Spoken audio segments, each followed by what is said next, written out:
Hello বন্ধুরা, very very good morning. আজকে চলে এলাম একটা শীতকালের দারুণ একটা ভালো রেসিপি, একটু চিকেন কষা, তার সঙ্গে সব রকম ভেজিটেবল দিয়ে একটু সামান্য আমার হাতের ঘরোয়া ফ্রাইড রাইস। এই দুটো রেসিপি একসাথেই তোমাদের সাথে অল্প অল্প করে শেয়ার করে দিই আর একটু মনের কথা বলি। সবাইকে জানাই রোজকার জয়শ্রীতে আমার মন থেকে সুস্বাগত। সবাইকে কিরম আছো, কোথা থেকে আমার ভিডিও দেখছো কমেন্ট করতে ভুলো না। আর যদি ভালো লাগে আমার চ্যানেলটিকে তাহলে অবশ্যই কিন্তু একটু সাবস্ক্রাইব করে দিও প্লিজ। কেউ রাগ করে বা আমারটা ইগনোর করে চলে যেও না, পারলে একটু হেল্প করে দাও না গো।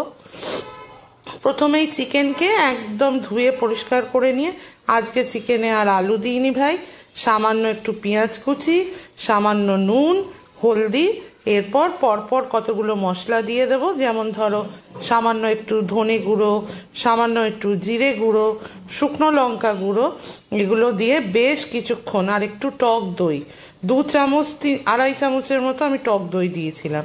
টক দইটা ছিল বাড়িতে, ভালো মতো ফাটানো ছিল, তাকে দিয়ে আমি সুন্দর করে ম্যারিনেট করে প্রায় আধা ঘন্টা আমি কিন্তু চিকেনটাকে রেখে দিয়েছিলাম। সকালবেলায় চিকেনটা নিয়ে এসেছিল, নিয়ে আসতে পুরো রেডি করেছি, আর সঙ্গে দিয়েছি আদা রসুনের পেস্ট। সেটা তো লাগবেই ভাই, চিকেন করব, আদা রসুন পেঁয়াজের কাজ তো হবেই।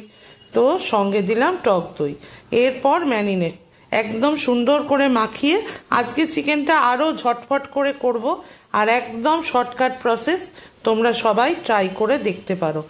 একটু সামান্য সরিষার তেল আমি দিয়েছি, তোমরা না দিতে চাইলে স্কিপ করতে পারো। যাই হোক, দিয়ে এবারে হাতের কাজই ভাই হাতই করে, চামচ দিয়ে তোমার কাকিমা অত পারে না। সুন্দর করে চিকেনটাকে মেখে ঝুঁকে একদম রেডি করে আধ ঘন্টা ঢাকা চাপা দিয়ে রেখে দেবো। তারপর গ্যাসটাকে অন করব, এবং অন করার পর দারচিনি, একটু সামান্য গোলমরিচও দিয়েছিলাম, 2টো তেজপাতা, 2টি শুকনো লঙ্কা, দারচিনি, এলাচ, লবঙ্গ, 2টো সমস্ত কিছু দিয়ে গরম মশলা দিয়ে একটা ফোড়ন দিলাম। ফোড়ন থেকে মোটামুটি একটুখানি একটা স্মেল বার হয়, সেইটুকু টাইম সবসময় হাতে নিয়ে রান্না করতে হয়। এই স্মেলটা কিন্তু অনেকটা রান্নাকে ইনহ্যান্স করে।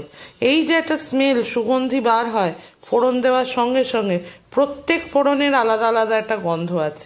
মুসুর ডাল ফোড়ন দেবে, কালো জিরে দিয়ে করো তার স্মেল আলাদা, রাঁধুনি ফোড়ন দিয়ে করো তার স্মেল আলাদা, টমেটো, ধনেপাতা, এমনি টমেটো, ধনেপাতা, সাদা জিরা, তেজপাতা দিয়ে করো তার স্মেল আলাদা। এরপর আমি ঝপাং করে একদম চিকেনটাকে দিয়ে দিলাম। বলি আমরা 3 জন, আমার কর্তা সেই চিকেন নিয়ে আসবে 1 কেজি, ওই জন্য আজকে একদম আলু ছোঁয়াইনি, একদম শুধু চিকেনগুলোকেই কষাবো। দুবেলা হেসে আনন্দের সঙ্গে এখন চললো। এখন খাবারটা ভালোই জমে যাবে যদি আমি রান্নাটা ভালো করে করতে পারি। আর বাড়িতে না কয়েকটা ভেজিটেবল ছিল, যেমন ধরো মটরশুঁটি, একটা ক্যাপসিকাম, সে অর্ধেক মানে বেঁকে বেঁকে গেছে, তাকে আর করাই হচ্ছে না। তারপরে অল্প 2টো বিনস, একটু গাজর, সবই একটু কেটে নিয়েছি, ইন্ডাকশানে বসিয়ে দিয়েছি ওই দেরাদুন রাইসটা, যে রাইসটা সিদ্ধ দেরাদুন যেটাকে বলি আমরা, আমি এটা দিয়েই কিন্তু ফ্রাইড রাইস বিরিয়ানি করি। আর জলের মধ্যে যখন ভাতটা বসাবে, জলের মধ্যে আমি দিয়ে দিই সব সময় একটু সাদা তেল, তাতে প্রত্যেকটা ভাত একদম ঝুরঝুরো হবে।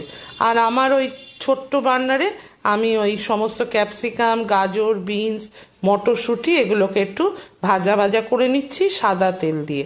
আমি ফ্রাইড রাইসে ঘি ইউজ করি, অবশ্যই করি, তবে মাত্রাতিরিক্ত নয়। সাদা তেলটা বরং বলতে পারো তোমার কাকিমা একটু সাদা তেলে ভাজাভুজিগুলো একটু সাদা তেলেই করে, ঘি দিয়ে ভাজে না।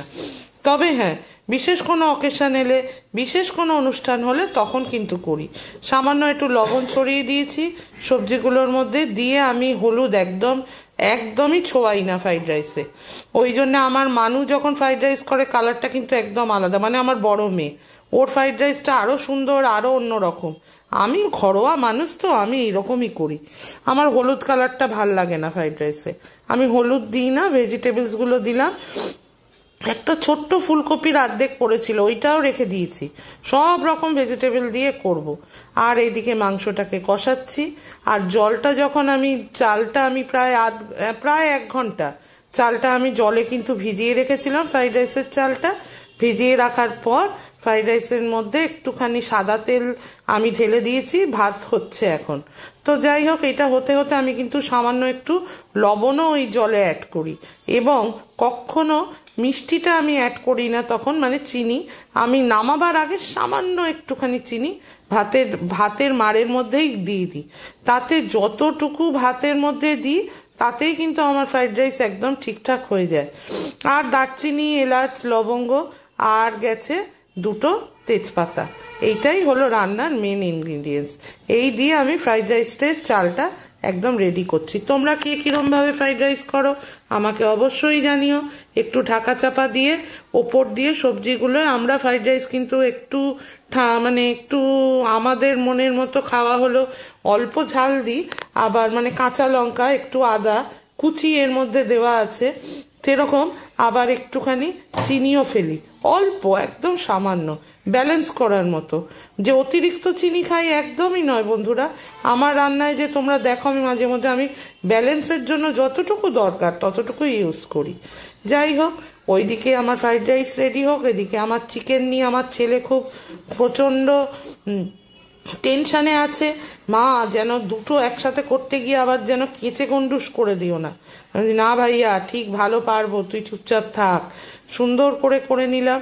চিকেনটা কষছে, কারণ চিকেনে আজকে আর সেরম কোনো কিছু ইউজ করিনি। সুন্দর করে চিকেনটাকে শুধু কষাবো, এটাই আমি ভেবেছিলাম। ওরা তো অনেক রকম নানান ধরনের চিকেনের রেসিপি তো হয় প্রচুর, আমি নিজেও জানি প্রচুর রেসিপি, কিন্তু করার সময় কেন জানি না সব সময় আমার মনে হয় চিকেনের ঝোল, চিকেনের কষা এগুলোই শর্টকাট, এগুলোই করে খাইয়ে দিই। তাই হাত চেটে খেয়ে নিচ্ছে, দূর আর ইচ্ছে করে না। তাও যখন তোজতনু আসে, আমার পুচু আসে, তখন এরা কিরম বলো তো, আমার মেয়েরা খুব একটু এই গুছানো খাবার, একটু বেশ অন্যরকম নামের খাবার খেতে খুব পছন্দ করে। বলেছিলাম না, একটা ফুলকপি একটু ছিল, ওইটাই কেটে দিয়ে দিয়েছি। ওই সাদা তেলে ওই সবজি কটা ভেজে তুলে নিয়ে তারপর ফুলকপিটাকে সটে করতে বসিয়েছি। সঙ্গে সামান্য একটু লবণ ছড়িয়েছি। নামাবার আগে দিয়ে দেবো অল্প একটু মিষ্টি। মাংস কিন্তু প্রায় আমার সম্পূর্ণ রেডি। দেখতে পেলে মাংস কিন্তু একদম রেডি, তোমাদের সামনে একদম প্রস্তুত করে ফেললাম। আর ওই পাশে ফ্রাইড রাইসও প্রায় একদম মাধ্যমিক পাস হয়ে গেছে, ফুল রেডি হয়ে গেছে। ভাত একদম ঝুরঝুরে হয়েছে। এরপর আমি শুধু মিক্সড করে দেবো।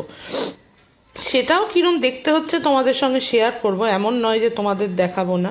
মনে তো হচ্ছে চিকেনটা ভালোই হবে। তার রং রূপ দেখে কেমন মনে হচ্ছে, তোমাদের ভালো লাগলে লাইক, শেয়ার, কমেন্ট, আর চ্যানেলটিকে সাবস্ক্রাইব করতে ভুললে আমি শুনবো না। আমাকে তো একটু সহযোগিতা করে দিও ভাই। যাই হোক, এই দেখো আমার মিক্সড ফ্রাইড রাইস। বলতেই পারো, কাকিমা এত সবজি দিয়েছো? অনেকেই বলবে, আমি জানি। আমি একটু আজকে সবজি ছিল, আমি চলো তো ভালো করেই ফ্রাইড রাইসটা বানাই। এর মধ্যে 2-3 চামচ ঘিও দিয়েছি, দিয়ে সামান্য নুন মিষ্টি দেখে নিয়ে সুন্দর, আমি এরকম হোয়াইট ফ্রাইড রাইসই ভালো লাগে। তাহলে আজ যাই।